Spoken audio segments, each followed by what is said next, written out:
Pues muy buenas y bienvenidos a todos. Bueno, esta es una grabación eh, extra, ya que esta mañana ha habido problemas con la conexión en el YouTube, por el internet, ha habido una mala calidad en la predicación. Entonces he decidido hacer otra vez la predicación y bueno, espero que sea de bendición para todos vosotros, para que el Señor os hable.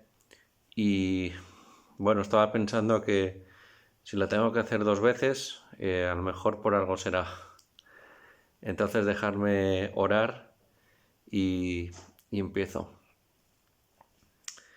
Gracias, Señor, por tu palabra. Gracias, Señor, porque nos hablas. Gracias, Señor, por este día. Y bendice, Señor, cada uno de mis hermanos, mis hermanas, allá donde estén. En tu nombre, Jesús, oro, que sea todo de tu bendición y para tu gloria. Amén. Amén. Como veis, me acompaña mi secretario, o mi secretaria, mejor dicho, Miki. Espero que no moleste mucho. Muy bien, el texto que vamos a leer en la palabra está en Mateo, capítulo 6, a partir del versículo 25. Jesús está hablando antes de este pasaje de que no se puede servir a dos señores. Dice que o aborrecerás al uno y amarás al otro. Y se estaba refiriendo en ese caso a las riquezas y a Dios. Dice que no se puede servir a las riquezas y al mismo tiempo a Dios. Y entonces a partir del versículo 25 dice así: Por eso os digo, no os preocupéis por vuestra vida, qué comeréis o qué beberéis, ni por vuestro cuerpo, qué vestiréis. ¿No es la vida más que el cuerpo? ¿No es la vida más que el alimento y el cuerpo más que la ropa? Mirad las aves del cielo, que no siembran, ni siegan, ni recogen en graneros, y sin embargo vuestro Padre Celestial las alimenta.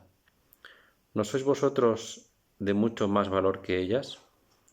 ¿Y quién de vosotros, por ansioso que esté, puede añadir una hora al curso de su vida?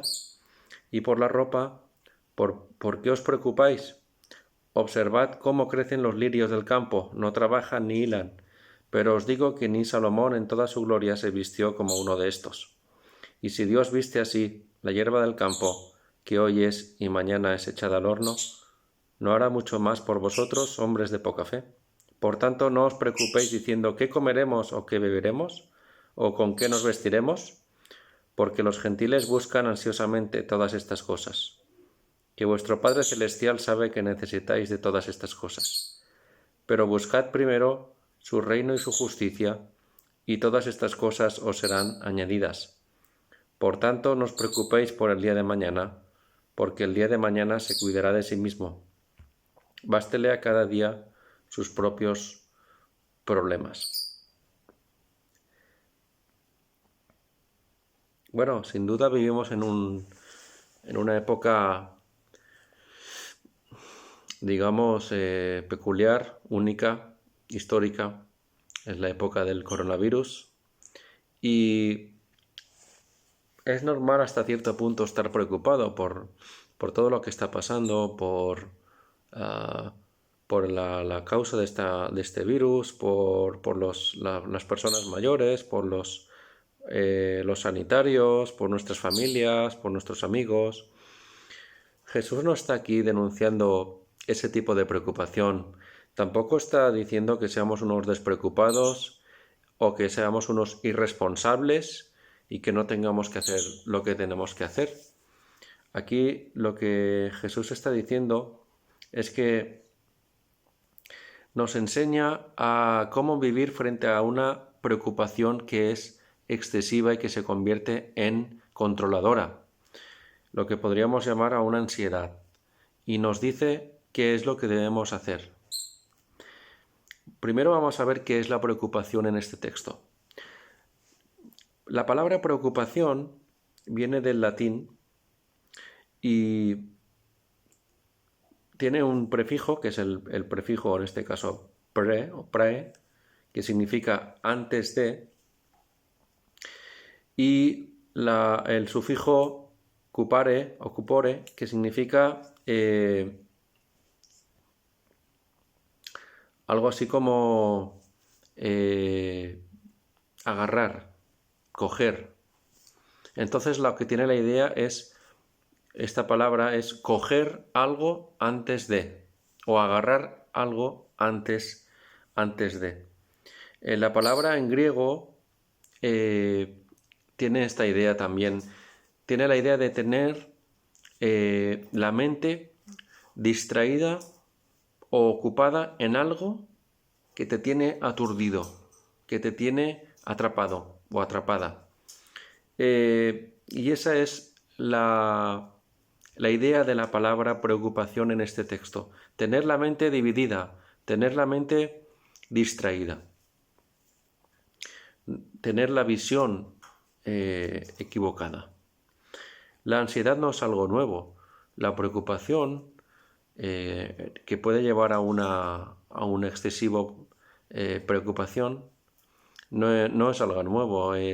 Ponernos en la mente, ponernos en la piel de las primeras personas que estuvieron viviendo en la época de Cristo, por ejemplo, invadidas por un imperio, el Imperio Romano, que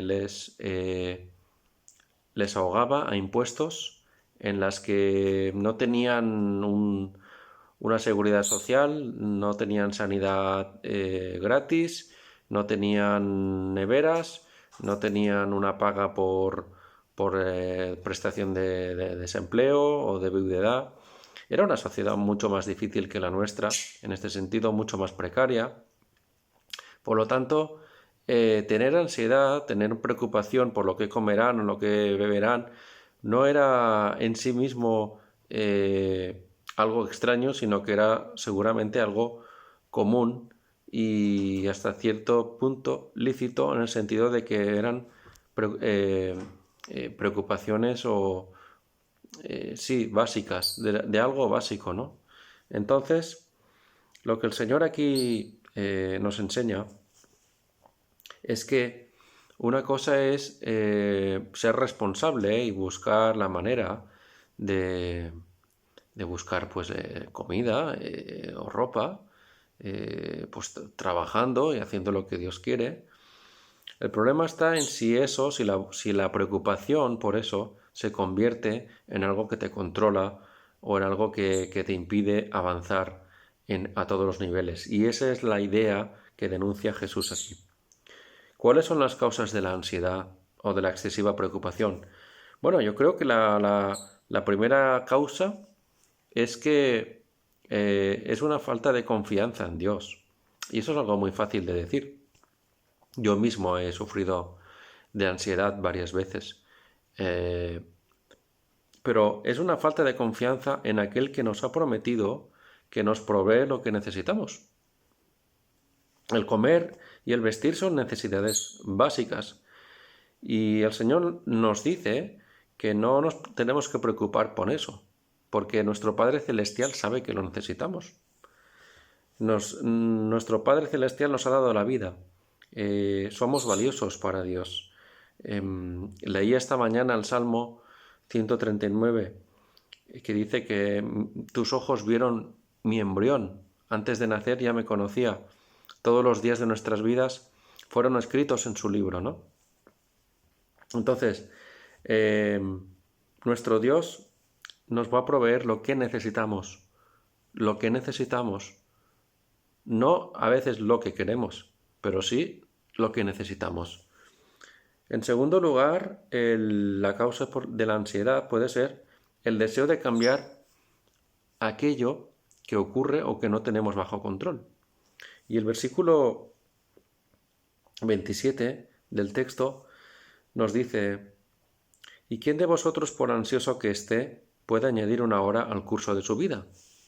O la otra versión dice: ¿quién de vosotros, por ansioso que esté, puede añadir un codo a su estatura?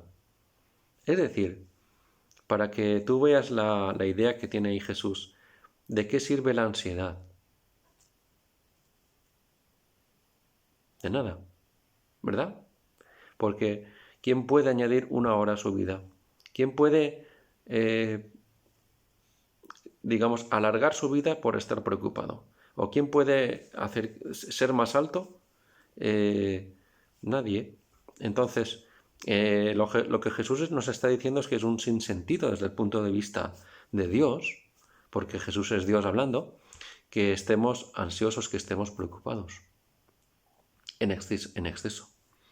El Señor nos dice, no estemos preocupados, que no estemos preocupados, que la ansiedad, la intranquilidad de nuestra mente nunca ha sido capaz de arreglar nada. Entonces, vivimos en una época en la que, sobre todo, una de las palabras de moda es la incertidumbre. Nadie sabe a ciencia cierta cómo va a acabar todo esto, ni nadie sabe a ciencia cierta cómo va a seguir después la sociedad. Pero nosotros no somos de los que se lleva por la incertidumbre, sino de los que confían en el Señor, de los que tienen su fe en el Señor. Después, en tercer lugar, las prioridades incorrectas. Jesús nos dice que miremos las flores, que miremos las aves del campo, que miremos los lirios, cómo crecen, y nos hace pensar que estas flores o estos lirios, ¿cuáles son sus prioridades? ¿Te lo has parado a pensar alguna vez cuál es la prioridad de un pájaro? Yo me imagino porque no lo sé, es la de sobrevivir, porque los pájaros no tienen espíritu, pero tienen alma. Pero los pájaros yo creo que cuando cantan alaban a Dios, porque hacen lo que Dios quiere, que para eso los ha creado, para volar y para cantar. Y cuando vuelan, adoran a Dios, porque están haciendo lo que Dios quiere que hagan. Para eso les ha creado. La diferencia con los seres humanos es que los seres humanos, por naturaleza, no hacemos lo que Dios quiere. Y Dios nos creó para poder tener una relación con Él, para darle la gloria a Él en todo.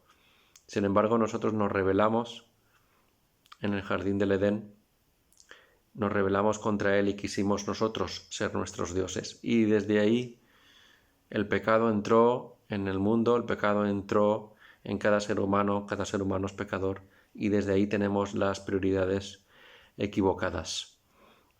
Y cuando nosotros estamos en el centro de nuestra vida, de nuestros pensamientos, ahí es donde nuestras prioridades están equivocadas. Hermanos, hermanas, me dirijo a los hermanos cristianos, creyentes. Jesús es el centro de nuestra vida. Jesús debe ser el centro de nuestra vida. La búsqueda del reino de Dios debe ser el centro de nuestra vida. Cuidado con nuestras prioridades. Cuidado con poner otras cosas por encima del Señor. Todo eso nos va a llevar a preocuparnos en exceso, a tener ansiedad, a buscar lo que no tenemos que buscar. Jesús dice que no nos preocupemos por el día de mañana. Versículo 34. Dice, no os preocupéis por el día de mañana, porque el día de mañana se cuidará de sí mismo. Bástele a cada día sus propios problemas. Y es que la preocupación por el futuro también estamos hablando de preocupación en el sentido del texto, una preocupación que controla, una preocupación que anula, una preocupación que ata, una preocupación que crea ansiedad. Esa preocupación que se preocupa tanto por el futuro es una trampa. Es una trampa es una trampa del enemigo. No puedes vivir hoy el mañana. Tú solo tienes el hoy. Tú solo tienes el ahora. No podemos vivir el mañana, tenemos que vivir hoy, el presente. Si tengo ansiedad, si tengo preocupación, es porque tengo miedo a la incertidumbre o miedo a lo que pase y no lo sé lo que pasará. O a lo mejor sí, y le tengo miedo. La ansiedad es esa distracción, es esa división de nuestra alma, de nuestra mente. ¿Qué existe que Dios no sepa, hermanos, amigos? ¿Qué existe que Dios no controle? ¿Qué existe que Dios no pueda suplir? ¿Qué existe que Dios no pueda permitir? ¿Qué existe que Dios no tenga controlado? Todo. Entonces, si creemos en ese Dios, cuando nos pase esto, vayamos al Señor. Ahora vemos en el pasaje que el Señor nos dice varias cosas que no tenemos que hacer, pero nos dice al final, en el versículo 33, lo que sí que tenemos que hacer. Nos dice, pero buscad primero su reino, pero buscad primero el reino de Dios y su justicia, y todas estas cosas os serán añadidas. Ahora nos dice Jesús lo que tenemos que hacer. Si mis prioridades son incorrectas, tendré problemas. Pero este versículo nos da la clave sobre el antídoto para mis preocupaciones, para mis ansiedades. Dios debe ser lo primero. Su reino, buscar su reino, debe ser lo primero. Buscar su reino y su justicia debe ser lo primero. La palabra buscar es un verbo que es un presente continuo, es decir, es una búsqueda continua, activa, permanente. Primero tiene que ver con importancia, en primer lugar. El reino de Dios se refiere a donde Dios reina. Se refiere a la esfera espiritual donde Dios reina allí. Los hijos de Dios vivimos ya en el reino de Dios. Es una realidad presente, interior y exterior. Nos dice Colosenses 1:13. Él nos libró, Jesús, nos libró del dominio de las tinieblas y nos trasladó al reino de su Hijo amado. En todas las áreas de mi vida debe reinar Dios. No puede haber una habitación de mi vida en la cual Dios no reine, porque entonces no estoy dejando a Jesús ser Señor y Salvador. No lo estoy dejando. Dios tiene que reinar en nosotros, su reino tiene que ser una realidad en nosotros y su justicia, lo que Dios quiere, lo que Dios requiere, lo que Dios quiere que nosotros hagamos y lo que Dios quiere que nosotros seamos mediante nuestro comportamiento, mediante nuestros pensamientos, nuestras palabras, la santidad, la santificación, lo que el Espíritu Santo está haciendo en nosotros, sobre todo formar el carácter de Cristo en nosotros. Miqueas 6:8 dice, Él te ha declarado, hombre, lo que es bueno. ¿Y qué es lo que demanda el Señor de ti? Sino solo practicar la justicia, amar la misericordia y andar humildemente con tu Dios. Voy acabando ya. La pregunta que el Señor nos hace a nosotros es, ¿qué estás buscando? ¿Qué estás buscando primero? ¿Qué es lo más importante para ti? Alguien puede decir, bueno, yo tengo problemas graves, tengo deudas, no tengo trabajo, tengo una enfermedad. Bueno, la clave es cómo respondes a eso. Hermano, hermana, Dios no quiere que tengas ansiedad. Dios no quiere que tengas ansiedad. Dios quiere que confíes en Él. Dios quiere que confíes en Él. La preocupación pone en duda la fidelidad, el poder y la provisión de Dios. Dios siempre tiene el control. Dios ha prometido suplir cada una de nuestras necesidades básicas. Está en nuestras manos elegir. Podemos vivir con desconfianza, podemos vivir con temor, podemos vivir con ansiedad, o podemos descansar en la soberanía, el poder, la gracia, el amor, la misericordia de Dios, que nos protegerá y nos suplirá lo que necesitamos, porque solo tiene Él el poder absoluto de hacerlo. Tu única preocupación, mi única preocupación, debe ser buscar el reino de Dios y su justicia. Que así sea, hermanos. Que el Señor nos bendiga. Espero que esta breve resumen de la predicación sea de bendición para todos vosotros. Que el Señor nos bendiga.